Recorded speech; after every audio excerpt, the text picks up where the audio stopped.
Classes हो गई, theory हो गई, what's next to get your dream rank? So the syllabus is not complete until unless you have solved the MCQs. Now the question arises, कहाँ, कब and कैसे? So let me help you with that. DAMS has come up with DQB, that is DAMS Question Bank. So you can find the DQB in eMedicos app. तो आपको My Courses में जाना है, वहाँ पे you will find DQB GOAT with video solutions. Then you will see subject wise MCQs will appear. Now whatever specific topic that you are reading, आप उसको select कीजिए and you try to do the MCQs of that particular topic. जहाँ पर भी आपको कोई भी problem हो रही है वो MCQ solve करने के लिए you can find the explanation just below the MCQ as well as the video solutions also. So जब आपके topics complete हो जाएं, अब आपको उन्हीं topics को mix and match करके देना चाहिए एक क्लास टेस्ट जो कि आपको मिलेगा under the test series section.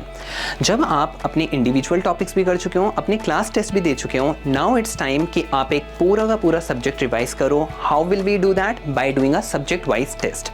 अब आपने ये जो टेस्ट दिए हैं इनमें जो भी गलतियां हुई हैं, जो भी रॉन्ग क्वेश्चंस हुए हैं, आपके पास दो ऑप्शन है to correct them. Either you can make a wrong diary or you can bookmark those questions and you can practice them also later on.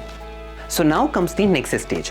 When you are done with 5 to 6 subjects, now you should give a grand test so that आपको पता चले कि आप actually में stand कहाँ पे करते हो. Please do not wait कि जब हमारे 19 subjects complete हो जाएंगे तब हम एक grand test देंगे. You should start giving grand test जब आपके 5 to 6 subjects भी हो जाएं.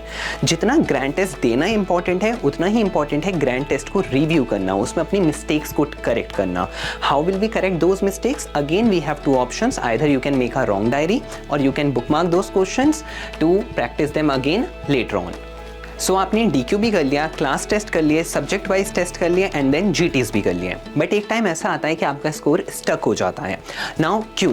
तो इसके लिए अब आप जाइए माई कोर्सेज में. Now you select your course and in that you can see detailed study analysis. तो आपको हर सब्जेक्ट के टॉपिक वाइज वो टॉपिक्स पता चल जाएंगे जो कि आपके वीक हैं एंड अकॉर्डिंगली आप उन टॉपिक्स को ज़्यादा रिवाइज कर सकते हैं एंड उन पर ज़्यादा MCQs प्रैक्टिस कर सकते हैं.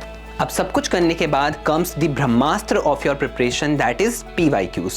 So PYQs you can find in eMedicos app. In DQB you will find various PYQs, that is NEET PG, INI CET, UPSC CMS as well as FMG PYQs. So it's always a good idea, even if you are targeting NEET PG, you should do NEET PG PYQs as well as FMG, INI CET and UPSC CMS too, because most of the times question जो होते हैं वो overlap कर रहे होते हैं. Also इससे आपको एक आइडिया मिल जाता है कि एग्जामिनर्स किस तरीके से क्वेश्चंस को फ्रेम करते हैं.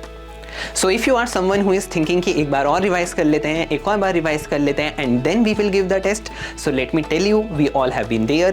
So I would suggest कि the best time to give a test is right now, just after finishing this video. So all the very best wishes, see you on the other side.